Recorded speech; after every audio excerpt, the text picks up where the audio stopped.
So that was the sound of Inner City Live from the many 90s drum and bass hits that Goldie is responsible for. Absolutely, the soundtrack of my last few years at school and then all through university as well. It just brings back so many memories.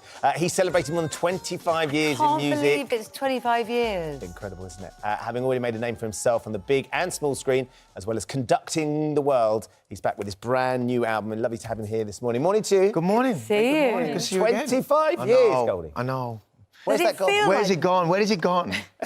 We were just talking about CDs. We're the last generation to have physical CDs. Yeah, so this is your new one. And I was saying, you know, we used to have a great collection of CDs. We don't have a CD player at home anymore. But they're coming back. I've just put one in because I think having the physicality is so brilliant. And your daughter as well. Just looking at them, they want to look at the things inside and the name, and, you know, and it's that. It's part of it. It's a really interesting thing. Yeah, that was a very different way of doing it as well, though, because the art and what you wrote and what the sort of the messages you put on it was so much more tangible. And I guess as the artist that's put it together, did that feel like an important part of the creative process? Well, I feel that, you know, there's 60 tracks on there, and it's like, they're all of my guilty pleasures, all the songs that I've really loved, that I've got, that are part of this whole scene of drum and bass music, which is the Motown of electronic music. All the, you know, whether it's Randall or Groove Rider or Randy, all these great DJs got all this, you know, we had a great industry out of it, and we've all grown up on this music. So to step back and celebrate the music is a really interesting thing. And the imagery, as Ben was saying, because you yourself are a great artist, aren't you? You were very successful and popular graffiti artist when you were much younger. Well, I was doing it when I was 18 in New York, and it was a big thing for me, and I'm still associated with Tat Screw in New York. I'll see them in the fall. We're doing a great documentary on graffiti and the way it's impacted the world as now contemporary art. How do you think it's impacted the world? Well, it has in terms of the way that if you look at the way it's influenced galleries, you know, New York now, in the Bronx, they've got they have the New York Museum of the Bronx is celebrating all these graffiti writers that were chasing them in the 70s and the 80s, and now they're celebrating the art of how it's, and now how it's transformed the world in terms of graphic design, in terms of art design, murals now. You go to Barcelona, you go to any of these cities, Berlin. Miami. Last year, I went with great. the family on holiday, and we spent the day with the boys, with Crave, who's a graffiti artist over there, and we spent the day going around. He was discussing all the incredible graffiti they've got there, and then we did a graffiti session with him, which, of course, you can imagine my two boys absolutely loved. We all did, and we created our own bits of graffiti. We've got Art Basel. I mean, it's huge. It's just it's contemporary. All those artists have transformed into doing contemporary art around the world. So for you, it was a way of expressing yourself, wasn't it? Very much. Because there are some people that get very angry about graffiti. You know, if it's your house that gets daubed with stuff, you might not be so happy. So do you think there's a big disparity. Rules? Well, no, there's a big disparity between people scrawling on the walls. Been doing it since the Greeks. It's whether it turned into sculpture or not. That's the difference. I mean, you look at what's happening with the music. We were making this music that people didn't really recognise as music, and yet it changed the face of electronic music around the world. And I think drum and bass became the uncle under the stairs that no one wanted to invite to the party because we were just telling it like it was. And it became the Motown. And you look at all those artists, whether it's grime artists that grew up on their dads playing jungle to them, it's all part of British culture. And I think the one thing that clubbing was about bringing everyone together. I meet people in the industry that have got great jobs, creatives. We used to go to the club or we used to go out, we grew up on this music, so it's important. But I also think there's a lot of frustrated people out there. You know, look at the political situation now, and it's important that the arts is supported. It's not just about going, here's some cans, guys, and just go and paint a wall. It's the whole economy that goes behind music and the economy between the arts. It's a very good thing. You seem a lot more relaxed, Goldie, from our first few encounters. Yes, it's early. That'll be the 7 a.m. yoga. It is early.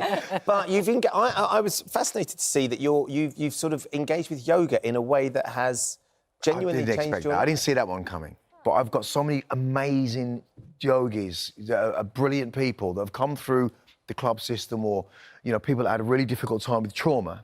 You know, Paul Dobson, Stuart Gilchrist, you know, Cindy Haig, Michael Ealy, all these great people that I met, and I started with them, and they became teachers. And what's it allowed you to do? What is it, the yoga? Because yoga for me is just a bit of stretching.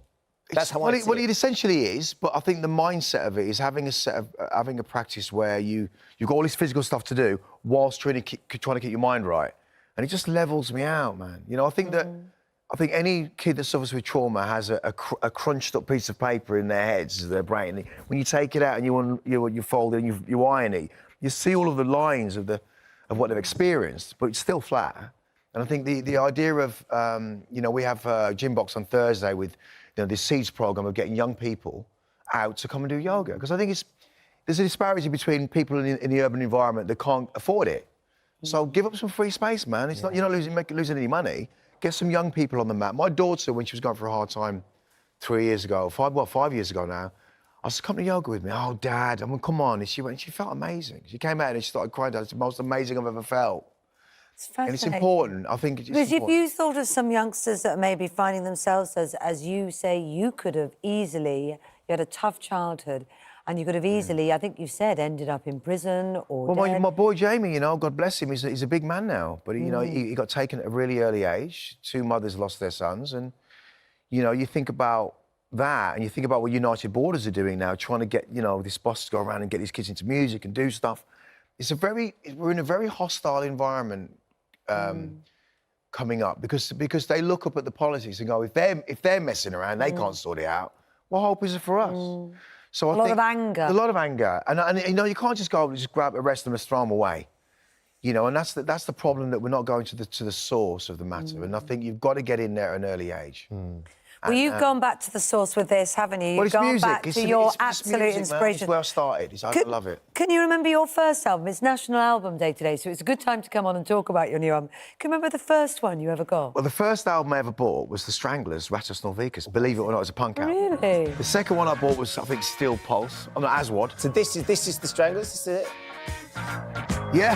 What brilliant. Where did you pull that from? It's relatively, this is the thing about your back catalogue. It doesn't, we might have an instinct or an idea of what we think it is, but it comes from, it's so eclectic, that mix, like a punk album. Well, I think that growing up in the care system, there was like 40 lockers on a wall, and all contained kids that had their pens, their records, and you got to play every weekend, just 15 minutes. So you're getting to hear everyone else's music. And England is this place, it's this hub.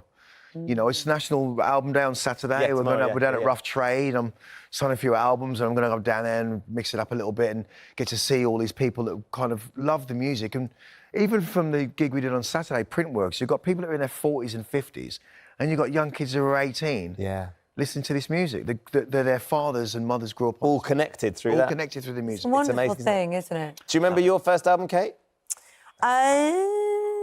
Kylie? I was in black... Kylie, bless you for that. I think it was The Police, Regatta de Police, Blanc. wow, great album. Regatta de Blanc. Roxanne. Do you remember that one? There you go. Walking on the Moon This was is on the late there too. 70s. That really ages you, doesn't it? It's a present Maybe from she my thought Uncle it Rob. I was early. very young. Babe, what was yours then? Mine came about because my mum was a nurse, and so she worked in a hospital, and she was looking after the manager of a band, and as a present for looking after her, signed copy of the album and the photos, and it was Haircut 100. So we got Fantastic Day was Fantastic Day. It was 1984, 1983. Yeah. The album came out, and I played, because I had a little record player, and I played this over and over again. Nick Hayward, what a brilliant! It's weird how music takes you right back to where you were, back to doesn't life. it? In an Amazing. I had the incredible Sergeant Pepper, that whole album. I know every word of it still to this day. Because we went to Derbyshire on a trip on an 8-track recorder, and just went there and learnt it all the way there and all the way back. Sang it all the and way it just back. stays with you. It does. What was yours, Charlotte? Mine was Bros and Push. You're so young. I know. What an album. What an album. Is that why you always come on, in play some. when Matt and Luke come in? Of You always course. sneak I had their in. pictures on my wall. I had the bottle tops on my shoes. Did you? Were you a proper prosette? Yes. Wow. Absolutely. I know. Sorry, God. He's like, That's all right, I don't mind.